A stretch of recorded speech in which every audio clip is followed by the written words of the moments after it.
This is a show with no particular niche, baby. It's always about hanging out. Maybe we'll laugh at some stuff, maybe we'll learn something new, but it's always about hanging out, me and you. Hi, welcome back to That Thing with James, the podcast hosted by me, James, the host. Hey, hi, how are you? What's up? I said welcome back, but you might be new. And if that is indeed you, then just know that this podcast is about nothing in particular, usually. However, as a new person, you should know that you are jumping into the middle of a very fun series that all relies, if you're just an audio listener, that sound, that tapping, that is my fingers tapping on the plastic cover of an historical document, an historical genealogical-ish artifact that my cousin gave to me. This is a copy of an historical artifact of my maternal grandfather's journey beyond the Iron Curtain. In the year 1978, he went to Poland through a few other countries to track down extended family and older documentation, because he was doing a family tree back in the 70s. I've even seen it. The man had a spreadsheet and everything. He was an engineer, and he had an engineer's mind. I tell you what, I lie not to you when I say there is a literal spreadsheet of the family tree, but also detailed documents of events, people's relationships, so on and so forth. Now, my grandpa was born in, I believe it was 1913. He was 30 years old, or in his early 30s, when he volunteered to go across the Atlantic to serve in the United States Army during World War II. So that would be in the European theater. He was at the Bulge. He was at Verdun. He saw a lot of horrible, horrible shit. And that had a big effect on him. And the last time he was in, well, this is not, he'd gone to Spain apparently and all sorts of stuff. But as far as like going east, into like Central Europe and so far, he had been there before. And the last time he was there, it was, unless I'm getting some details mistaken here, it was Nazi-occupied territory that they were taking back, the Allied forces. But now, decades later in 78, he went back, and now it's the complete opposite. It was the fascists before, and now it's the socialists. Poland was technically not part of the USSR. It was an affiliate state. It was the People's Socialist Republic of Poland, something like that. But before we get any further in that, first I want to note, if you hear like a hissing or droning kind of a sound in the background, I apologize. It could be avoided, but I choose to keep it going because that's the air conditioning, and it is ungodly hot, okay?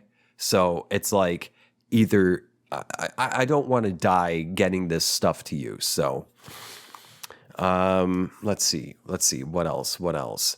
Yes, again, if you're new to this series, this mini series of, I'm calling it the Grandpa series, I do encourage you to go back to part 1 so you can hear the whole story, because it is very entertaining, very intriguing, and I'm getting a lot out of it, and I hope you are too.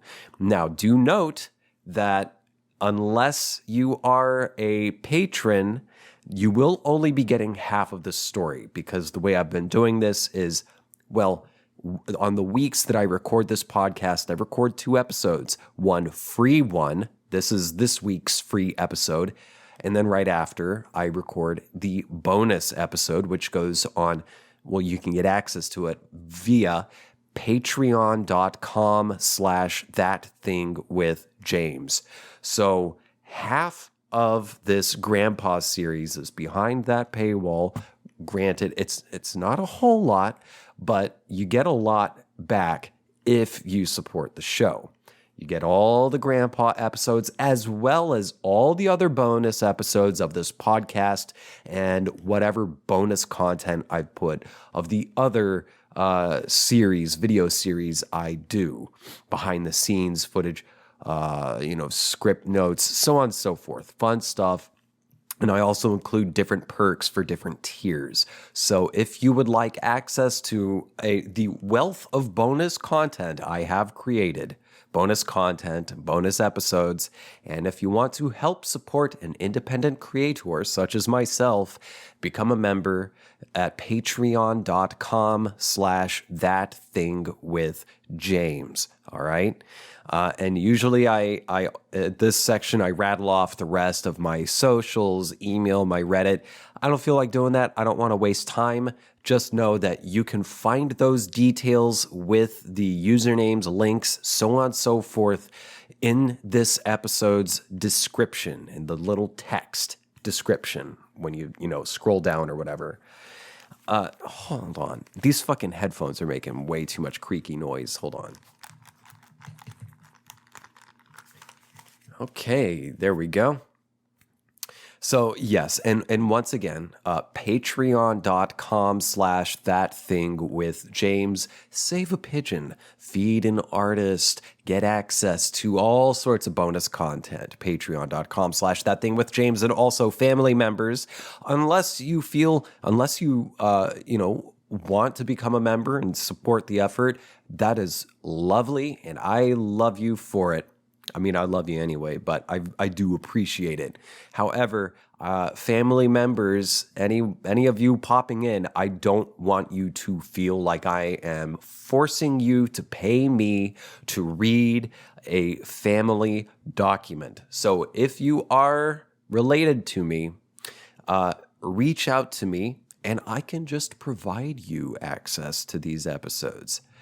But for non-relatives, patreon.com/ThatThingWithJames. So, okay. And another little rundown. I keep saying I'm going to do rundowns. All right. I'm actually going to do a little bit of a, life rundown real quick before we jump back into this story. There's some tea, some like really drama, like kind of unnecessary drama tea that I will spill in this week's bonus episode. It's kind of related to what I am going to say now, though. I'm getting back in the game of acting, like getting paid to act and auditioning, although you don't get paid to audition, though you technically are supposed to. I'm getting back into that. And right now, I'm recording this on Sunday, July 30th. It is currently 11:20 a.m. Central Time, USA. And so this is going to come out after I will know how all this turns out. But I'll just say it. On Friday, this past Friday, so it would have been, the 28th of July, 2023, I submitted my first audition in 4 years. Now, that may not be the precise date, but we're rounding up about 4 years have gone by since I have been called to audition. Though I did look back and I got a few audition invitations while I was homeless. That was not a feasible thing to do. So I'm not even going to count those because, again, I was homeless. But I'm not homeless now, and I've gone through all sorts of stuff that I've talked about and shared on this show at great length. Needless to say, I submitted my first audition in 4 years this past Friday. And I must say, it was a video recording, self-taping audition. And I must say, I did a really fucking good job. And I've suspected this much. And it really helps a lot that I've been doing my own stuff, like the comedy web series that I've been doing. And speaking of which, this past week, I had intended to put out a new installment of Minor Tensions with Dick Whistler, my ongoing web series. Mini web series or comedy shorts series. However, the week got really busy, mostly with the drama complication stuff that I was dealing with, of which I will elaborate in the bonus episode, which you can get at patreon.com/ThatThingWithJames. But that aside, yes, first audition in 4 years, I fucking knocked it out of the park. And I will find out likely on Monday, which would be tomorrow for me right now at the time of this recording, if I'm getting a call back, because the callback would be like a Zoom call on Tuesday, August 1st. And if I get the job, then I would be driving to Dallas to work on the 8th and the 9th of August. And I would need to figure out, since that would be 2 days, where the fuck am I going to sleep and wash up and groom myself? Because I don't live in Dallas and I would be traveling on my own dime for this. This is a sacrifice I am making to get back to where I need to be, to where I want to be, to where I am determined to get. And yes, I did. I know I knocked it out of the park with that audition because of all this stuff. I think I described it to a cousin-in-law of mine as they asked if I was nervous, submitting my first audition in 4 years. And I said, not at all. Life's stern lessons these past few years have dulled nerves once easily prickled. And it's true. My perspective, my objective, my view, my fear, I've gone through hell again and again and again and deeper and deeper and deeper. So much so that I'm on some sort of level ground for today. But in general, a lot of my nerves about certain things, they're not the way they used to be. I've found some foundation, some security, and that helps to not be scared and nervous, because when you're scared and nervous, you end up not doing so well. So, and let's see, what else? But I'll find out. I feel good about the audition. I don't know if I'm going to get a call back.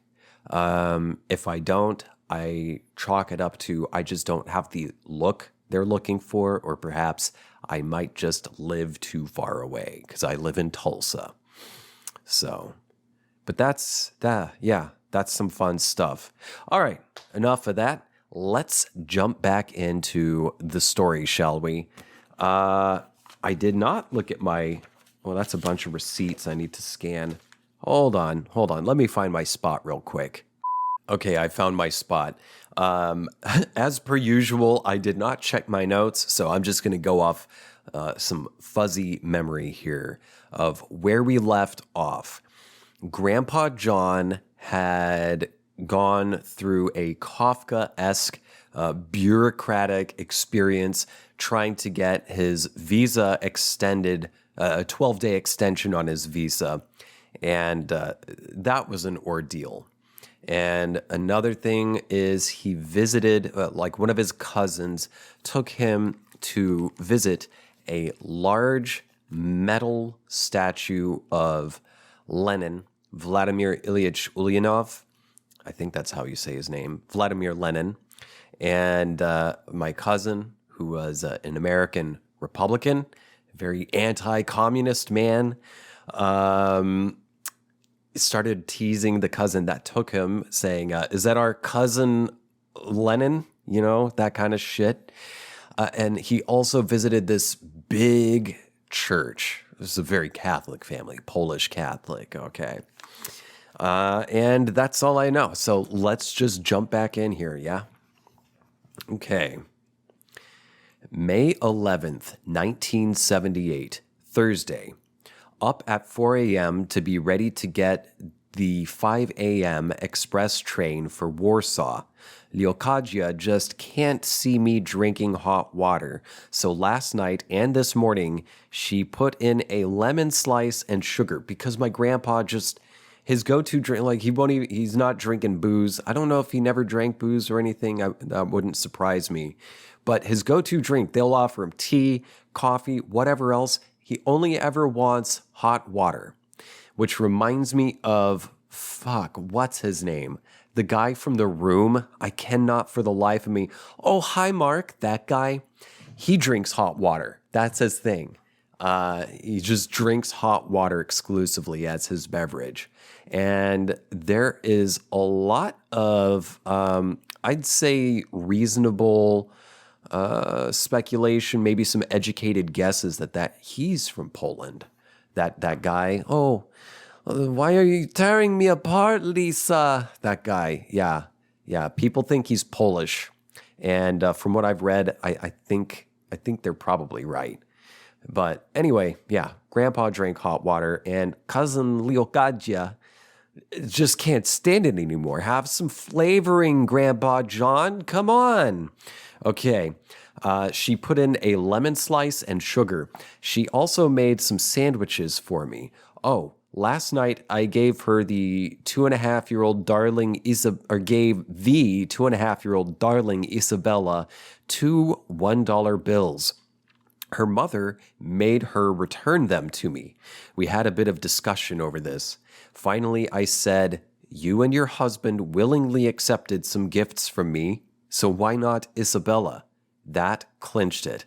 And by the way, yeah, if you're just jumping into this story, there's a lot of reasonable doubt about these Polish relatives of whether or not they can be trusted, because a lot of them seem to be, in Grandpa John's words, wheeler dealers.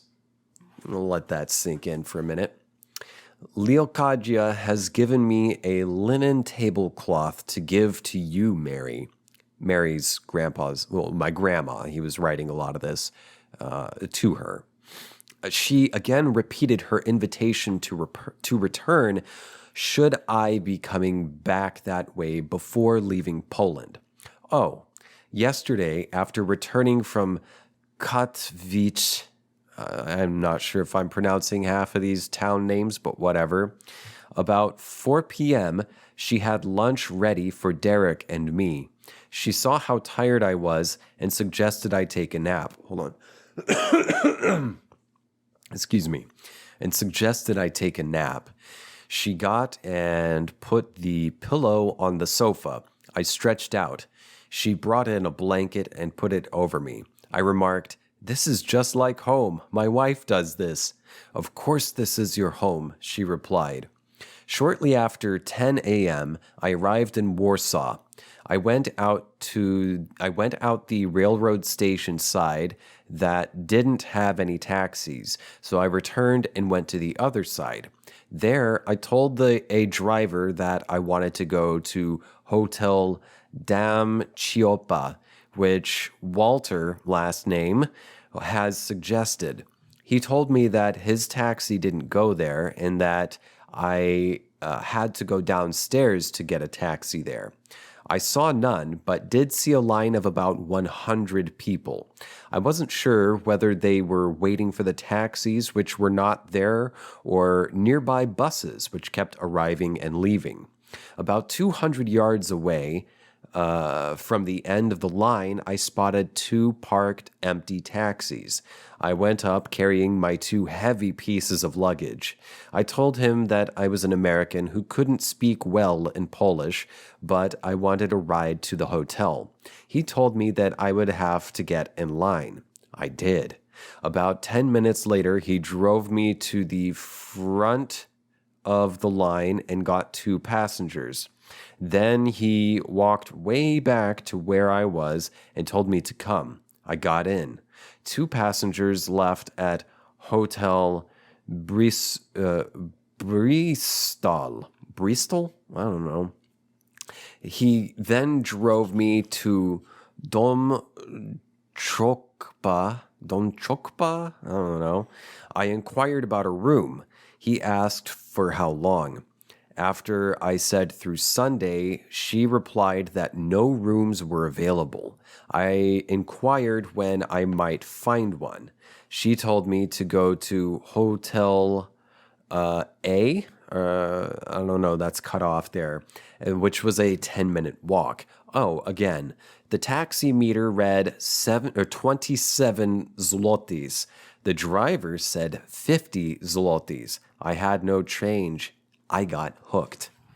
Man, everyone's out to fleece the rich American, aren't they? I walked the 10 minutes, which turned to a half hour after I made several wrong turns. Those bags are heavy. At Hotel Polonia, they thought a room might be available later. I asked if I could find a private home. They directed me to a place which I first missed. Before I entered the place, several women on the street at the entrance asked if I was looking for a room. Also, during my walk with my luggage, and later with only my camera bag, I was accosted numerous times to sell dollars. I refused those requests. At the place that signs out private facilities, I checked my bags at 11:30 and then walked until 1:30 p.m. Room availability would not be known until 2 p.m. I got this room a 15-minute bus ride away. However, I did not risk trying to get on a crowded bus with 2 bags. At a taxi stand, I waited 45 minutes before one of several taxis agreed to take me to Julika Okosimka, number 4 place 52, a Ludzian Wojna. I have no idea what any of that means. I don't speak Polish, although I do want a pączki. Oh, the Polish donuts look so good. As do bigos, which I was speculating about what those were, and I was wrong in one of the previous episodes. It's a stew, and it looks fucking delicious. Oh my God, I'm going to make that as my next experiment. Okay, Wojna. He didn't know where it was. He was in late 20s, bearded. I had a map of downtown which showed the beginning of a wide street that led to the area. On the way, he asked how much I paid for the room and for how long. I asked if that was too high, 740 zlotys for 3 nights, about $8 American a night at the exchange rate. He thought that the place couldn't be much at that price. He asked if I had already paid because he had a nice room. Also, he asked if I had any money to sell. Man, everyone wants dollars. I didn't. I asked why the meter wasn't running. He said it was broken. He said it was broken. I felt I was going to be taken. I had asked at the room assignment place about what the taxi fare might be. I was told anywhere from 30 to 50 zlotys. When we arrived, he said 100 zlotys, about $3. I said that was too much. He got the 100. Man, everyone's a hustler in Poland. And then Warsaw's just hustler city, isn't it? Hustler central. Okay, onward. I went up to the apartment. I told the woman, who agreed that I was robbed. The fare should have been 20 zlotys. She told me where to get the bus for the 15-minute trip downtown at 3 zlotys. That's a lot less than 100. She gave me a glass of tea. There is tea in the tea bag, but it doesn't have any flavor. She told me the rules. No bath after 10 p.m. or before 6 a.m. No noise. She is a pleasant-acting lady in mid-40s. Her husband did not come home until about 9 p.m. Both work. The apartment is locked until they or one of them returns at 5 p.m. She sold me. This is a lot different than Airbnb, and let me tell you, a lot less sketchy. You might think Airbnb's less sketchy because, well, you're not staying with these people, but look at what the fuck they've done to the housing market, to communities worldwide. They are ruining everything. Along with everyone else, of course. BlackRock, Vanguard are major investors in Airbnb, but there we go. We live in a cyberpunk hell, capitalist hell world. Onward.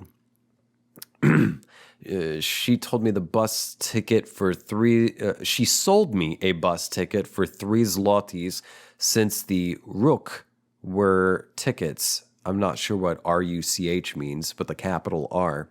The Ruk, where tickets, papers, cards, cigarettes, and such are sold, will not be open when I want to leave tomorrow morning.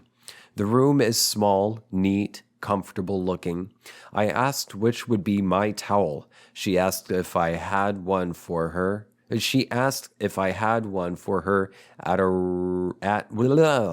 Let me restart that sentence. She asked if I had one, for at her rate, none are furnished, only at hotels. I said that I did not. She has given me one. I'm not sure what all that means. Oddly phrased, whatever. I have written some cards which I hope to mail tomorrow. I'm going downtown as early as I can to put a call through to Rosalia, one of the girls at the post office where long-distance calls can be placed, said that 6 a.m. would be a good time for calls were light at that hour. There is no automatic long-distance accommodations, so that such calls have to be put through exchanges. During the day, there is a wait of 2 hours or more. I could not leave and come back in 2 hours, so I would have to wait in the area. Yeah, if you get out of line, you lose your spot, I guess. May 13th, 1978, Friday. It was one of my nights last night. I got to bed at about 9:30 and was wide awake until 1:10 a.m. I got up at 5 a.m., shaved, and was on my way to the quote-unquote centrum about 5:35. I got to the post office and placed the call to Rosalia at 6:15 a.m. Then I sat and waited until 7:50 when the call was put through. Fortunately, Rosalia was very clear. She and her husband had taken last week and this week for vacation. She has an aunt in Warsaw. Rosalia will meet me at 1 p.m. tomorrow in front of Hotel Bologna. She mentioned a car, but also mentioned a train, so I don't know how she's getting here. I mailed the cards and then had breakfast. I had this and other meals at a quote-unquote bar that serves food. Talk about unsanitary conditions. Glasses are thoroughly rinsed by hand. I didn't see any soap. So after once having tea in a glass, I then began drinking soda from bottles. After breakfast, I walked a good half hour to get to Old Warsaw. This is the section that has been and still is being rebuilt as it was prior to World War II. I latched onto one of many tour groups, so I saw and heard the guide's spiel. I then walked back a different route. I saw the building where Gierig and the Central Party functions. I asked one of the police guards if I could take a picture, and then in all caps, no. Let me drink some water real quick. The tomb of the unknown soldier had 2 soldiers at attention. I asked if I could take a picture. Yes, I've taken about 24 pictures here in Warsaw. I went through the National Museum. About half of the ground floor has paintings, about 1,400, that hung over church altars. Truly spectacular. However, many wood carvings that were above the altars truly spectacular. However, were many wood carvings that were above altars from various churches. Many of the paintings were by artists of 1400 through 1700, the years. A lot I liked. About 1 p.m., I was tired. I went to the place where I found this room and rested, then out again. When I got ready to go to the room, I looked, asked, and walked, trying to find the bus that comes here. I must have walked for 1.5 hours when I was in on an unfamiliar street and saw bus 155 go by. So I got the next one. I went to the end of the line but couldn't find a familiar landmark. I got on another bus that was returning. I explained I was lost. The driver didn't know where this street was, but he did take me to a spot where a bus attendant of some sort was working. I was in the area. I got back at 7 p.m. I went to bed at 8 p.m. last night, so I'm up early at 4 a.m. I'm leaving at 7 p.m. with bags. It has been a cold, rainy day. Throughout, the sun would come out momentarily, then disappear, and then it tried to snow. In May? Wow. I could have used gloves. May 13th, 1978, Saturday. I was up early at 6:45 a.m. I left to get the bus. At 7:30 a.m., I was at the place that assigns private rooms where I waited until 8 a.m. for employees to start work. A Polish man got to the clerk before I did. I had to wait until 8:30 to check my bags. I had a breakfast at Hotel Polonia, scrambled eggs with pieces of ham, canned orange juice, rolls, butter, tea for 68 zlotys, official $2, unofficial 68 cents. That would be the exchange rate. I went to the small church of Three Kings, where the last mass for the day was concluding communion. I then began my walk toward the Palace Belvedere and Palace Lazienczowski. On the way down Al Ujajdoshki, I saw the U.S. Embassy. So I walked in to meet a Marine corporal from New Bedford, Massachusetts. My grandpa was from Mass. The place working area was closed because it was Saturday. I talked with the corporal for a while to learn at the main entrance.